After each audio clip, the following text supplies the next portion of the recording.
చిలకలూరిపేటలో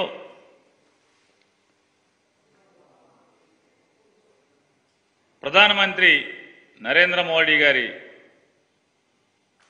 ముఖ్య ఉపన్యాసంగా జరిగినటువంటి బహిరంగ సభ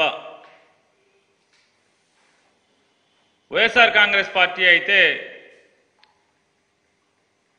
ఆ జరిగినటువంటి నరేంద్ర మోడీ గారి యొక్క బహిరంగ సభ సంసిద్ధం సభ కాదది, కేవలం అది సిద్ధం 5వ సభగా మేము భావిస్తున్నాం. ఇప్పటికి జగన్మోహన్ రెడ్డి గారి నాయకత్వంలో 4 సిద్ధం సభలు జరిగినాయి. ఒకటి భోగాపురంలో జరిగితే, 2 దెందులూరులో జరిగితే, 3 రాప్తాడులో జరిగితే, 4వ సిద్ధం సభ మేదరమెట్లో జరిగితే, 5వ సిద్ధం సభ వీళ్ళ ముగ్గురు కలిసి చిలకలూరుపేటలో పెట్టినటువంటి సభగా మేము భావిస్తున్నాం. ఎందుకు దాన్ని సిద్ధం 5 సభగా మేము భావిస్తున్నామంటే,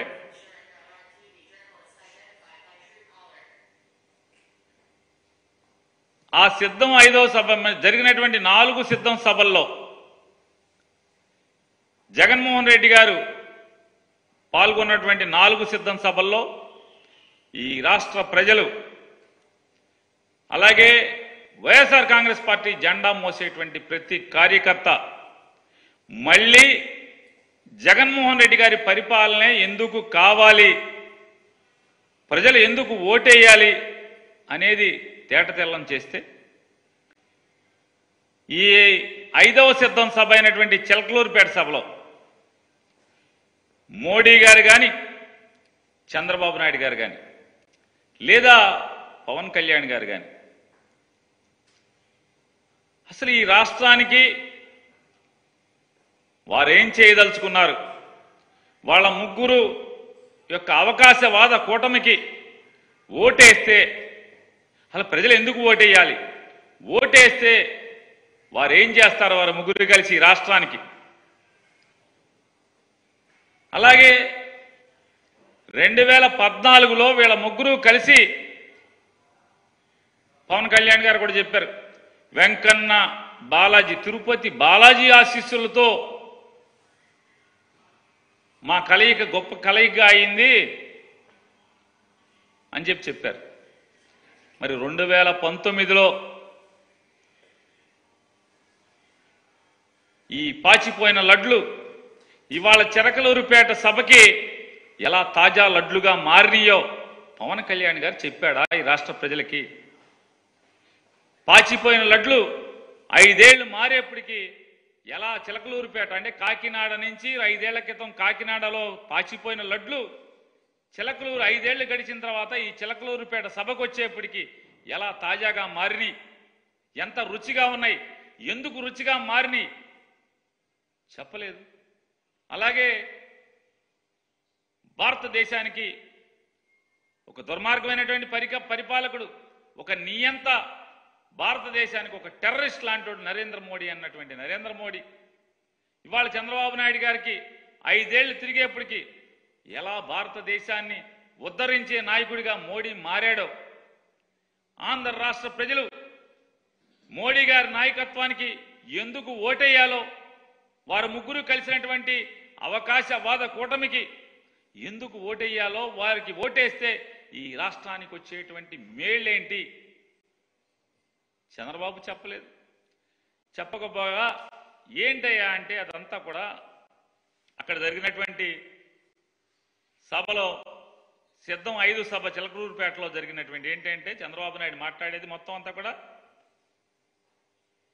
క్షమస్వత్వం అన్యదా శరణం నాస్తి త్వమేవ శరణం మమ అంటే, అయ్యా నన్ను క్షమించు, మోడీ గారు నన్ను క్షమించు, మోడీ గారు నన్ను క్షమించు, నా నోటితో నిన్ను భార్య లేదు, నీకు కుటుంబం లేదు, నీకు నువ్వు ఒక ఎదం చెడిన వాడివి, నువ్వు ఈ దేశానికి నష్టం, ఈ దేశానికి నువ్వు ఒక టెర్రరిస్టు, అరిష్టం, నువ్వు దుర్మార్గుడివి, పాపాత్ముడివి అని నా నోటితో తిట్టాను. కానీ అదే నోటితో ఇవాళ నేను ఏం మాట్లాడా అంటే మోడీ అంటే అభివృద్ధి, మోడీ అంటే సంక్షేమం, మోడీ అంటే ఆత్మగౌరవం. అంటే దాని అర్థం ఏంటి? క్షమస్వస్థం క్షమస్వస్థం స్వత్వం అంటే నన్ను క్షమించు మోడీ, నన్ను క్షమించు మోడీ, అన్యదా శరణం నాస్తి. నన్ను జగన్ నుంచి కాపాడేవాడు ఎవడో లేడు. పవన్ కళ్యాణ్ నమ్ముకుంటే పవన్ కళ్యాణ్ నన్ను కాపాడలేకపోతున్నాడు. నువ్వు తప్పితే నన్ను జగన్ నుంచి కాపాడదాకా ఎవడు దొరకట్లేదు. అన్యదా శరణం నాస్తి త్వమేవ శరణం మమ. నన్ను జగన్ నుంచి కాపాడు మోడీ అని కాళ్ళ మీద పడటం తప్పితే ఇందులో ఈ సభలో అతను మాట్లాడింది ఏంటి? చంద్రబాబు నాయుడు ఏం మాట్లాడాడు? మొన్న ఎందుకు తిట్టాము, ఇవాళ ఎందుకు మోడీ కావాలి ఈ రాష్ట్రానికి? మోడీ వస్తే ఏం చేస్తాడు? ప్రత్యేక హోదా ఆ రోజు 5 ఏళ్ళు కాదు 10 ఏళ్ళు ఇస్తానని మోసం చేశాడు ఈ రాష్ట్రాన్ని, నాశనం చేశాడు ఈ రాష్ట్రాన్ని అని చెప్పి నోటితో ఇవాళ మోడీ అంటే తెలుగు ప్రజల ఆత్మగౌరవం, మోడీ అంటే దేశ ప్రజల ఆత్మగౌరవం, మోడీ అంటే అభివృద్ధి, మోడీ అంటే సమిక్షేమం, సంక్షేమం కాదు సమిక్షేమం. మరి ఏమైంది? ఏంటి మార్పు కారణం ఏంటి? మోడీ అంటే సంపద సృష్టించే వ్యక్తి, మోడీ అంటే ఒక నమ్మకాన్ని కలిగించే వ్యక్తి. కరోనా సమయంలో మనందరి ప్రాణాలని కాపాడాడు. చంద్రబాబు నాయుడు గారి యొక్క కీర్తి సుధ ఇది. మోడీ గారి గురించి ఆయన వాళ్ళు మాట్లాడినటువంటి కీర్తి సుధ ప్రపంచంలో భారతదేశాన్ని 5వ స్థానాన్ని నుంచి 3వ స్థానానికి తీసుకొచ్చాడు. అమెరికా తర్వాత మళ్ళీ మనమే చిడతలుచుకుని యమకుట్టుడు భజన, మామూలు భజన కాదు ఈ చంద్రబాబు భజన, అసలు మామూలుగా హరిలో రంగ హరి. మనందరం మోడీ ఆశయాలతో అనుసంధానం కావాలంట. చంద్రబాబు నాయుడు గారు చెప్తారు మనందరం మోడీ ఎందుకు కావాలి? ఈ 5 ఏళ్ళలో గడిచిన 2019 నుంచి ఈ రోజు దాకా మీరే తిట్టారు కదా, మీ బామ్మర్తో తిట్టించారు కదా, మోడీ లుచ్చాహే బచ్చాహే అని. ఆ మోడీ లుచ్చాహే బచ్చాహే ఇవాళ అచ్చాహే ఎట్టా అయ్యాడు? ఎలా అచ్చా అయ్యాడు? ఎందుకు అయ్యాడు అంటే మీరు కూడబలుక్కుని దొంగల ఊళ్ళు పంచుకున్నట్టుగా మీరు ఏకమైపోతే సరిపోద్దా? ఈ రాష్ట్ర ప్రజలకి మీరు ముగ్గురు ఎందుకు కలిశారు? ఏంటి మాకేంటి ఈ రాష్ట్రానికి ఏంటి అని చెప్పని ఒక్కటి చెప్పలేదు అక్కడ మీ ముగ్గురులో.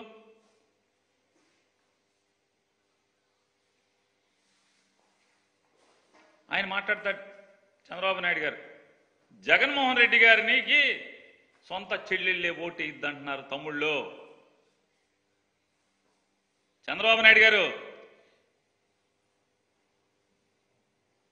మీకు కాళ్ళు కడిగి కన్యాదానం చేసి కాళ్ళు కడిగి నీళ్లు తల మీద జల్లుకున్నటువంటి మీ మామగారు నీకు ఓటేయిద్దని చెప్పాడు. నువ్వు సర్వనాశనం అవ్వాలని చెప్పాడు. నువ్వు ఒక దగాకోరని చెప్పాడు. మీ తోడబుట్టినటువంటి తమ్ముడు రామ్మూర్తి నాయుడు గారు మా అన్నకి ఓటేయబాకండి, నారా చంద్రబాబు నాయుడు గారికి ఓటేయబాకండి అని ఊరూరు తిరిగాడు. మీ బావమరిది హరికృష్ణ గారు మా బావ పెద్ద దొంగ, మా బావకి ఓటేయబాకండి అని ఊరూరు సందు గొంతు తిరిగాడు. మీ తోడల్లుడు దగ్గుపాటి వెంకటేశ్వరరావు గారు ఇతను ఒక వెన్నుపాటుదారుడు, కుట్రదారుడు, దొంగ, ఏయబాకండి ఓటు అని మీ తోడళ్ళు తిరిగాడు.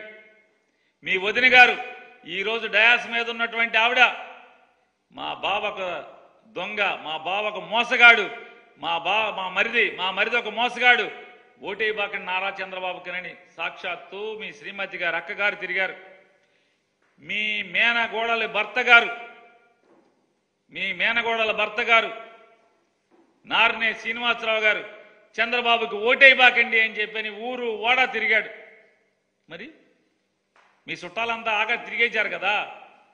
ఇవాళ ఈయన మాట్లాడతాడు